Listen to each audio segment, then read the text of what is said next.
nawalan kasigluhan sa trabaho, kakunti ang kita, patuloy na kakasakit, patuloy na walang bahay na tutuluyan. Matatanggap ba natin lahat yan? Matatanggap ba natin yan? At bakit iilan ang nagpapasarap sa pondo ng bayan?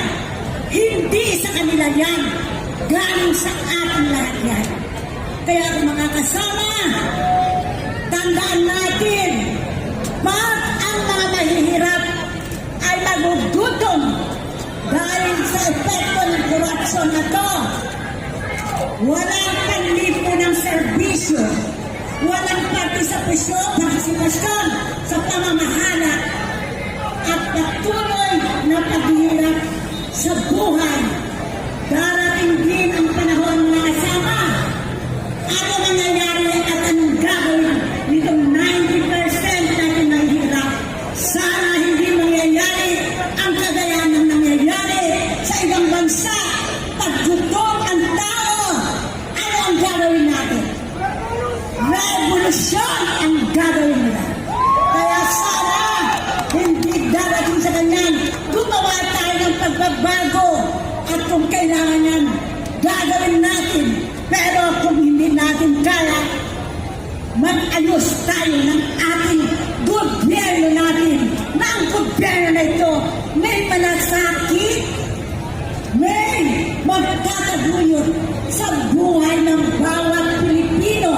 Higit sa lahat, ang ating mga babayan na walang-wala.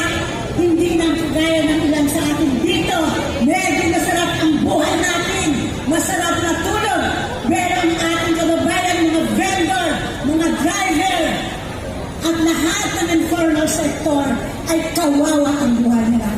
Kaya mga kasama, hindi tayo papayag. Anong gagawin natin? Tuloy natin ang pagkakaisa. Sama-sama tayong kumilos.